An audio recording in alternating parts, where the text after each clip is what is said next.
जरा एक स्थिति की कल्पना की जाए।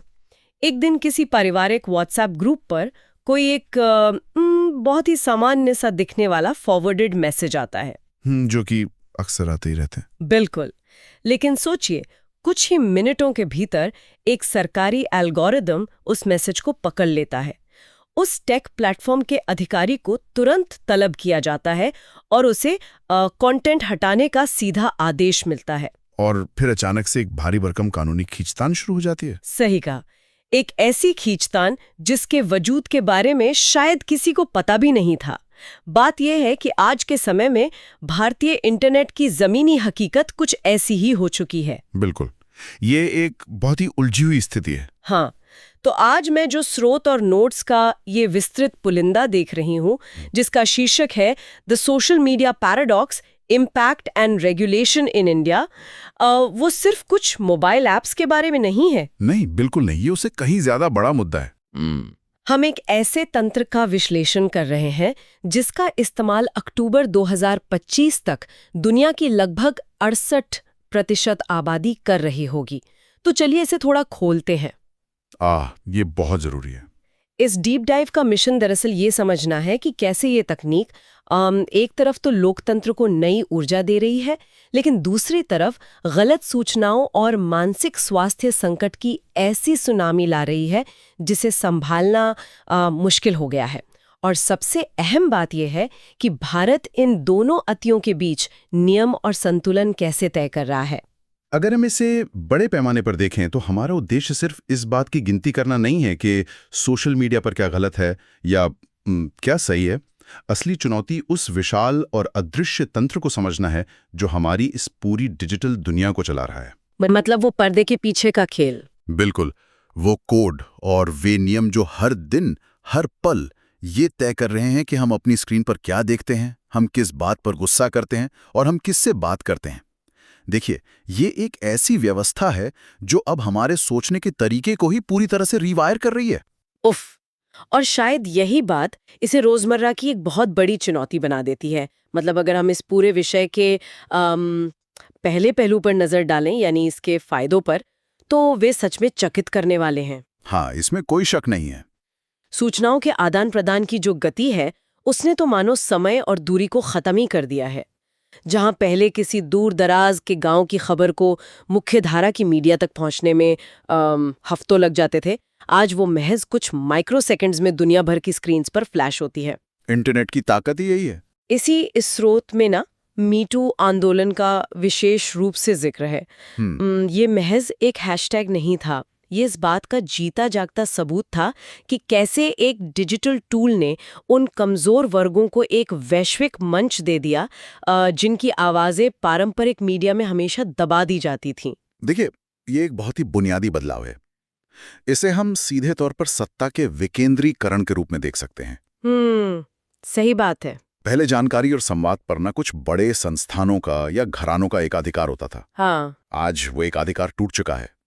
शासन यानी गुड गवर्नेंस के मामले में भी इसका असर बहुत साफ दिखता है। जैसे कि सरकार और जनता के बीच सीधा संवाद। बिल्कुल, एक आम नागरिक अब बिना किसी बिचौलिए के सीधे किसी मंत्री या सरकारी विभाग तक अपनी शिकायत पहुंचा सकता है। नीतियां सीधे जनता के फोन पर पहुंचती हैं और उनका फीडबैक सीधे नीति निर्माताओं तक चला जाता है। सैद्धांतिक रूप से ये लोकतंत्रीकरण का सबसे बेहतरीन और पारदर्शी रूप है।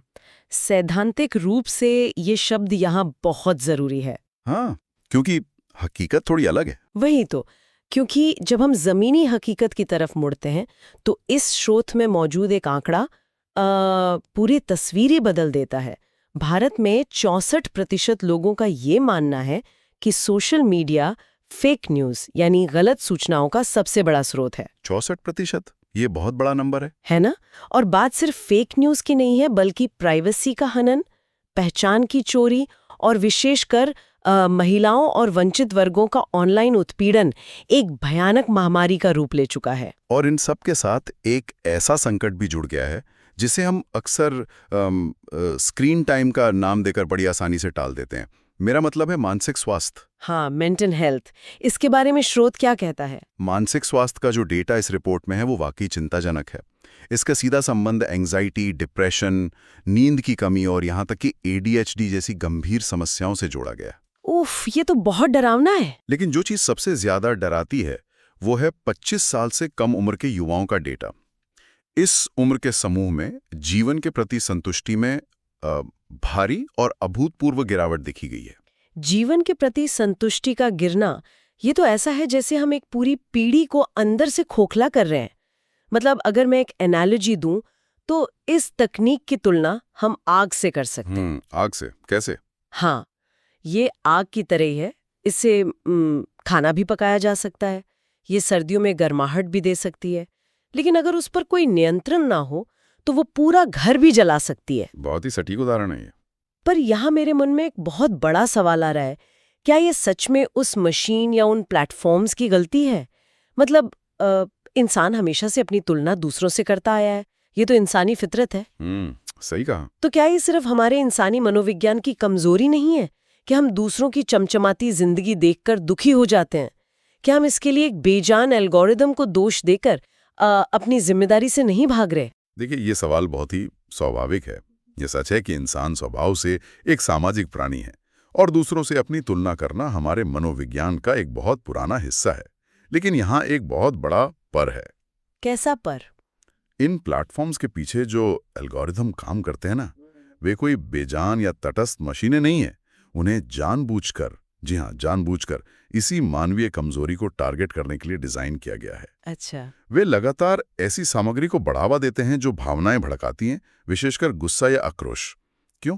क्योंकि डेटा साफ बताता है कि खुशी की तुलना में गुस्सा इंसान को स्क्रीन से 3 गुना ज्यादा समय तक बांधे रखता है, और जितना ज्यादा समय स्क्रीन पर बिताया जाएगा, प्लेटफॉर्म उतना ही ज्यादा विज्ञापन दिखाएगा और मुनाफा कमाएगा। रुकिए, तो आप ये कह रहे हैं कि ये सिर्फ हमारा प्राकृतिक व्यवहार नहीं है, बल्कि ये एक सचेत व्यापारिक रणनीति है। हमारे गुस्से और हमारी असुरक्षाओं का इस्तेमाल करके बाकायदा पैसा कमाया जा रहा है। बिल्कुल, 100%। मशीनें इस प्राकृतिक मनोवैज्ञानिक प्रक्रिया को कई गुना बढ़ा रही हैं। ये सिर्फ कोई सहयोग नहीं है, बल्कि एक टारगेटेड मैकेनिज्म है। अरे बाप रे! अगर मशीनें जानबूझकर इंसानी कमजोरियों का फायदा उठा रही हैं और एक 14 साल के बच्चे का दिमाग इससे रीवायर हो रहा है, तो कोई ना कोई तो कदम उठाएगा ही। सरकार तो ऐसे चुप नहीं बैठ सकती। और यहीं से एंट्री होती है भारत के कानूनी चक्रव्यूह की। हाँ बिल्कुल। जब इतने गंभीर नुकसान सामने आ रहे हैं तो सवाल ये है कि व्यवस्था इसे कैसे नियंत्रित कर रही है। इस स्रोत में आईटी नियम 2021 का बहुत गहराई से विश्लेषण किया गया है। देखिए, आईटी नियम 2021 सरकार का वो तरीका है जिससे वो इन विशाल विदेशी टेक कंपनियों को भारतीय कानून के सख्त दायरे में लाने की कोशिश कर रही हैं। तो इसमें मुख्य प्रावधान क्या है? इन नियमों के तहत प्लेटफॉर्म्स के लिए ग्रीवांस रिट्रेसल, यानी एक प्रकार का डिजिटल शिकायत डेस्क, जहां कोई भी अपनी परेशानी बता सके, और भारत में बैठे अनुपालन अधिकारियों का होना अनिवार्य कर दिया गया है। अच्छा, मतलब कोई तो जिम्मेदार इंसान होना चाहिए जिससे संपर्क किया जा सके। लेकिन इसी कानून में एक ऐसा पेज भी है जिसने बहुत हंगामा खड़ा किया था, खासकर इंस्टेंट मैसेजिंग ऐप्स को लेकर। आप फर्स्ट ओरिजिनेटर वाले नियम की बात कर रही हैं? हाँ बिल्कुल, वही नियम कहता है कि ऐप्स को किसी भी संदेश के पहले प्रेषक या फर्स्ट ओरिजिनेटर को ट्रैक करने में सक्षम होना होगा। अब सोचिए, अगर हम प्लेटफॉर्म्स को सिर्फ एक डिजिटल डाकिया मान लें जो महज एक जगह से दूसरी जगह चिट्ठी पहुंचा रहा है, तो उन्हें इस बात के लिए जिम्मेदार कैसे ठहराया जा सकता है कि उस चिट्ठी के अंदर क्या लिखा है? ये एक बहुत बड़ी कानूनी बहस है। और अगर सरकार फर्स्ट ओरिजिनेटर को ट्रैक करने को कहेगी, तो क्या इसके लिए प्लेटफॉर्म्स को हर एक चैट को स्कैन नहीं करना पड़ेगा? मतलब अगर किसी को उस एक इंसान को पकड़ना है जिसने अफवाह फैलाई, तो आपको पूरे सिस्टम का एंड टू एंड एन्क्रिप्शन ही तोड़ना पड़ेगा, जो कि प्राइवेसी के लिए एक बहुत बड़ा खतरा है। वही तो, ये तो वैसी बात हो गई कि एक अपराधी को पकड़ने के लिए पूरे शहर के सभी घरों के दरवाजे हमेशा के लिए खुले छोड़ दिए जाएं। यहाँ जो सबसे रोचक बात है वो ये है कि ये जो टकराव आपने बताया, यही आज के इंटरनेट का सबसे बड़ा नीतिगत धर्म संकट है। दोनों तरफ से दबाव है। बिल्कुल। एक तरफ राज्य का तर्क है कि जब कोई मैसेज दंगे भड़काता है या राष्ट्रीय सुरक्षा को खतरे में डालता है, तो वे उस अपराधी तक पहुंचने में अंधे नहीं रह सकते। और दूसरी तरफ प्राइवेसी के पैरोकारों का तर्क है कि अगर एन्क्रिप्शन में एक बार कोई बैकडोर या चोर दरवाजा बना दिया गया तो उसका इस्तेमाल कभी भी किसी भी आम नागरिक की जासूसी के लिए हो सकता है। ओफ। और इस पूरे टकराव के बीच में एक और चीज खड़ी है, आईटी एक्ट का सेक्शन 79। इसे स्रोत में सेफ हार्बर कहा गया है। जी, सेफ हार्बर। अगर मैं इसे बहुत ही आसान भाषा में समझूं तो ये किसी मकान मालिक और किराएदार के रिश्ते जैसा है ना? दिलचस्प है। कैसे? मान लीजिए किसी ने अपना मकान किसी को किराए पर दिया। अब अगर किराएदार बंद कमरे के अंदर कुछ गैर कानूनी कर रहा है तो पुलिस सीधे मकान मालिक को गिरफ्तार नहीं करती। मकान मालिक तब तक सुरक्षित है जब तक कि पुलिस उसे उस किराएदार को बाहर निकालने का कानूनी नोटिस ना दे और मकान मालिक वो करने से मना कर दे। क्या सोशल मीडिया प्लेटफॉर्म्स भी ऐसे ही मकान मालिक हैं? ये मकान मालिक वाली एनालॉजी बिल्कुल सटीक है। सेफ हार्बर असल में इंटरनेट की बुनियाद है। अगर फेसबुक या एक्स को हर एक यूजर के पोस्ट के लिए जिम्मेदार ठहराया जाने लगे तो वो कल ही बंद हो जाएंगे। जाहिर सी बात है, इतने करोड़ों पोस्ट कौन मॉनिटर करेगा? इसलिए कानून उन्हें ये सेफ हार्बर यानी कानूनी छूट देता है। लेकिन ये छूट बिना शर्त नहीं है। ये तब तक ही है जब तक वे सरकार के टेकडाउन आदेशों यानी कंटेंट हटाने के निर्देशों का सख्ती से पालन करते हैं। पर बात सिर्फ टेकडाउन आदेशों तक सीमित नहीं है। इस ब्रीफिंग में एक और टर्म का इस्तेमाल हुआ है जिसने मेरा ध्यान खींचा, विकेंद्रीकृत सेंसरशिप या डिसेंट्रलाइज्ड सेंसरशिप। इसका क्या मतलब है? ये हाल ही का एक बहुत बड़ा बदलाव है। पहले होता यह था कि इंटरनेट पर किसी चीज को ब्लॉक करने का अधिकार सरकार के एक तय और सीमित तंत्र के पास था। अच्छा, मतलब एक ही नोडल एजेंसी टाइप? हाँ, लेकिन अब विभिन्न मंत्रालय जैसे गृह मंत्रालय, रक्षा मंत्रालय या कृषि मंत्रालय सीधे सेक्शन 69A के तहत कंटेंट ब्लॉक करने के आदेश जारी कर सकते हैं। यानी सेंसरशिप की शक्ति अब किसी एक जगह केंद्रित होने के बजाय सरकार के अलग अलग हिस्सों में बट गई है। पर क्या ये बहुत खतरनाक नहीं है? यहाँ मुझे एक बहुत बड़ा विरोधाभास नजर आता है।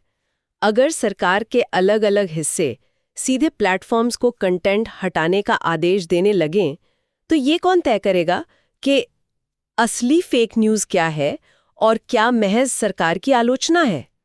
ये बहुत ही बारीक लाइन है। वही तो। अगर कोई किसान किसी कृषि नीति की आलोचना करता है और संबंधित मंत्रालय उसे गलत सूचना मानकर हटाने को कहता है तो क्या ये सीधे तौर पर लोगों की आवाज दबाने का हथियार नहीं बन जाएगा? इस पर तो बहुत तीखी बहस होनी चाहिए। और ये बहस हो भी रही है। मानवाधिकार और नागरिक स्वतंत्रता से जुड़े संगठनों का सीधा आरोप है कि बिना किसी स्वतंत्र न्यायिक प्रक्रिया के इस तरह कंटेंट हटाने के आदेश देना अभिव्यक्ति की आजादी को खत्म करने जैसा है। उनका पॉइंट भी वैलिड है। उनका तर्क है कि सरकार एक साथ खिलाड़ी और रेफरी दोनों नहीं हो सकती। वहीं दूसरी ओर सरकार का अपना तर्क है।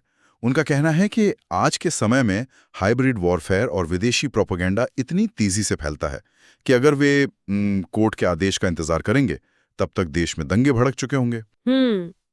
दोनों ही पक्षों के तर्कों में वजन तो है। बिल्कुल। और यही कारण है कि ये कानूनी रास्ता एक चक्रव्यूह बन चुका है जिससे निकलना आसान नहीं है। वाकई ये एक ऐसी पहेली है जिसका कोई एक सीधा जवाब नहीं है। लेकिन ये सारे नियम, टेक डाउन आदेश और एन्क्रिप्शन की बहस, तो मतलब ये सब तो वयस्कों की दुनिया की बातें हैं। हाँ, बच्चों का क्या? वही, अगर हम वापस अपने उस पहले बिंदु पर जाएं जहां हमने बात की थी कि 25 साल से कम उम्र के युवाओं और बच्चों का मानसिक स्वास्थ्य किस तरह बर्बाद हो रहा है, तो सवाल ये उठता है कि क्या इन उलझे हुए नियमों के बजाय सबसे कम उम्र के लोगों को बचाने के लिए सीधे उन पर डिजिटल प्रतिबंध लगा देना चाहिए? स्रोत के अनुसार तो ये सिर्फ कोई किताबी विचार नहीं रह गया है। बिल्कुल नहीं। भारत में राज्य स्तर पर इस दिशा में बहुत ही आक्रामक कदम उठाए जा रहे हैं। उदाहरण के लिए कर्नाटक में 16 साल से कम उम्र के बच्चों के लिए सोशल मीडिया बैन का प्रस्ताव काफी चर्चा में है। और शायद आंध्र प्रदेश में भी। हाँ, आंध्र प्रदेश में 13 साल से कम उम्र के बच्चों के लिए ऐसा ही प्रस्ताव है। और अगर किसी को लगता है कि ऐसा सिर्फ भारत में हो रहा है तो मैं बता दूं कि ऑस्ट्रेलिया ने 16 साल से कम उम्र वालों के लिए ऐसे प्रतिबंध की पूरी योजना तैयार कर ली है और कई यूरोपीय देश भी इसी रास्ते पे तेजी से आगे बढ़ रहे हैं। लेकिन जरा सोचिए, ये बात सुनने में जितनी अच्छी लगती है ना, लागू करने में उतनी ही हास्यास्पद है। हास्यास्पद? वो कैसे? मतलब ये तो वैसा ही हो गया जैसे सिनेमा हॉल में किसी अडल्ट फिल्म के बाहर खड़े होकर बच्चों का आईडी कार्ड चेक करना। अब सिनेमा हॉल में तो ये मुमकिन है क्योंकि वहां एक भौतिक दरवाजा है और एक गार्ड खड़ा है। हाँ, सही बात है। लेकिन एक ऐसे घर में जहां पूरा परिवार एक ही स्मार्टफोन या टैबलेट साझा करता है, जो कि भारत की बहुत बड़ी जमीनी सच्चाई है, वहां आप डिजिटल दरवाजे पर ताला कैसे लगाएंगे? यहाँ कहानी सच में बहुत दिलचस्प हो जाती है। आपने बिल्कुल सही नब्ज पकड़ी है।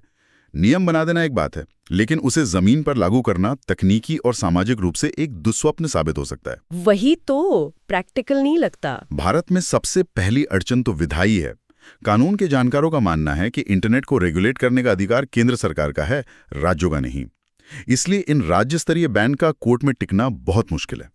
ये तो लीगल बात हो गई। लेकिन उससे भी बड़ी और खतरनाक समस्या है उम्र सत्यापन, यानी एज वेरिफिकेशन की तकनीकी मुश्किल। हाँ, कोई प्लेटफॉर्म कैसे ये पक्का करेगा कि स्क्रीन के उस पार बैठा व्यक्ति 12 साल का बच्चा है या 40 साल का आदमी? यही तो सबसे बड़ा पेच है। मान लीजिए कोई प्लेटफॉर्म कहता है कि हम उम्र वेरीफाई करने के लिए सरकारी आईडी जैसे आधार कार्ड या पासपोर्ट मांगेंगे। उफ, नहीं। अब सोचिए, जिस डेटा प्राइवेसी को लेकर हम पहले ही इतने डरे हुए हैं, क्या बच्चों को बचाने के नाम पर हम अपनी पूरी आबादी का सबसे संवेदनशील डेटा इन प्राइवेट कंपनियों के सर्वर पर डाल देंगे? ये तो बीमारी से भी ज्यादा खतरनाक इलाज हो गया। बिल्कुल। और अगर वे आईडी नहीं मांगते तो एक 12 साल का बच्चा भी बड़ी आसानी से अपनी जन्मतिथि 1990 डालकर प्लेटफॉर्म में घुस सकता है। इसे कौन रोक लेगा?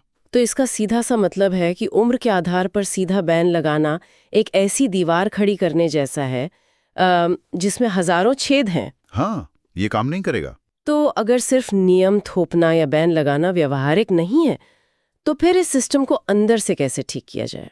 क्या इस विस्तृत ब्रीफिंग में कोई ऐसा रास्ता सुझाया गया है जो सच में संतुलन बना सके? स्रोत सामग्री में इसके लिए कुछ बहुत ही ठोस और ढांचागत उपायों का प्रस्ताव दिया गया है। सबसे पहला उपाय है पारदर्शिता कानून या ट्रांसपेरेंसी लॉज। इसमें क्या होगा? इसका मतलब है कि प्लेटफॉर्म्स के लिए ये अनिवार्य किया जाए कि वे अपनी फैक्ट चेकिंग प्रक्रियाओं को मानकीकृत करें और खुलकर ये बताएं कि वे किस तरह के कंटेंट को हटाते हैं या बढ़ावा देते हैं।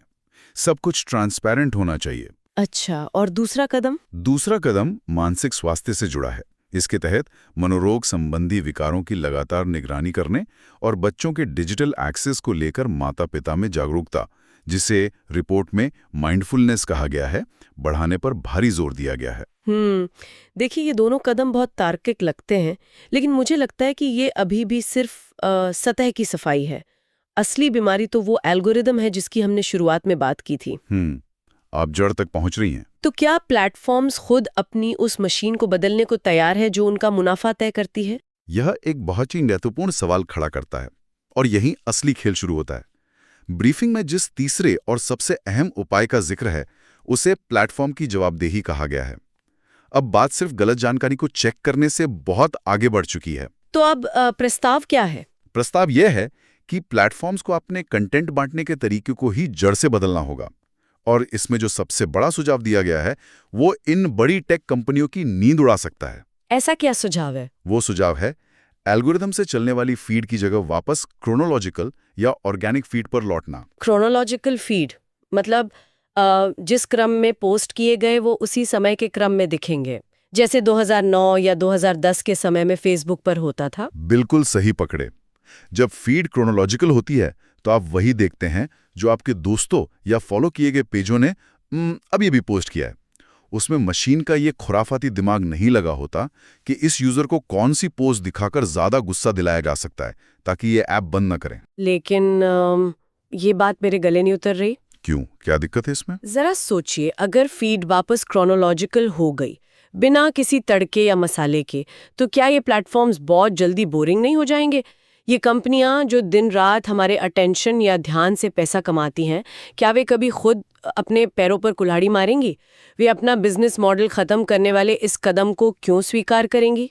वे अपनी मर्जी से ये कभी स्वीकार नहीं करेंगी, ये तो पक्का है। और यही कारण है कि ये प्रस्ताव सिर्फ एक मीठी सलाह नहीं बल्कि कानूनी दबाव बनाने की बात करता है। इसके साथ दो बहुत ही सख्त शर्तें और जोड़ी गई हैं। वो शर्तें क्या हैं? पहली शर्त यह है कि जो भी सामग्री प्लेटफॉर्म द्वारा बहुत ज्यादा फैलाई या प्रमोट की जाती है, जिसे एम्प्लीफाइड कंटेंट कहते हैं, उसके लिए प्लेटफॉर्म को संपादकीय जिम्मेदारी लेनी होगी। एडिटोरियल रिस्पॉन्सिबिलिटी मतलब न्यूज़पेपर की तरह? एल्गोरिदम द्वारा बढ़ावा दिया जाना चाहिए।